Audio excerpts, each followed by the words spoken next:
మూడో సంవత్సరంలో ప్రభుత్వం ఉపాధ్యాయులను నియమించుటకు ఒక డిఎస్సి 16/11/2003 తేదీన నోటిఫికేషన్ ఇచ్చింది అధ్యక్ష. ఆ నోటిఫికేషన్ లో పాత పెన్షన్ విధానం వీరికి వర్తిస్తుందని చెప్పి క్లియర్ గా ఆ నోటిఫికేషన్ లో మెన్షన్ చేయడం జరిగింది అధ్యక్ష.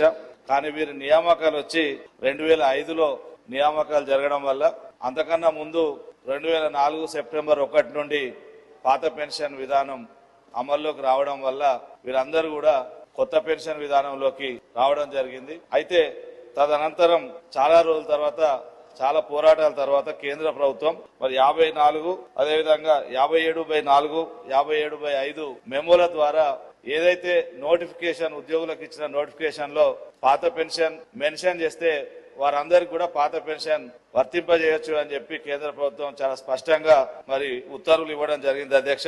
ఆ ఉత్తర్వులు కేంద్ర ప్రభుత్వ ఉద్యోగులందరూ తీసుకున్నారు. మన రాష్ట్రంలో కూడా ఐఏఎస్ ఆఫీసర్లు కొంతమంది ఆ ఉత్తర్వులను అనుసరించి పాత పెన్షన్లోకి మారిన అధ్యక్ష. మరి ఉపాధ్యాయులు దాదాపుగా 6500 మంది ఆ రోజు అపాయింట్ అయినరు. ఇతర ఉద్యోగులు పోలీసులు ఉన్నారు, ఇందులో ఎక్కువ 2500 మంది. మరి సుమారు 9000 మంది ఉద్యోగులు మరి ఈ కేంద్ర ప్రభుత్వ ఉత్తర్వులను అమలు చేయమని చాలా కాలంగా అడుగుతున్నప్పటికీ కూడా మరి రాష్ట్ర ప్రభుత్వం నుంచి స్పందన లేదు అధ్యక్ష.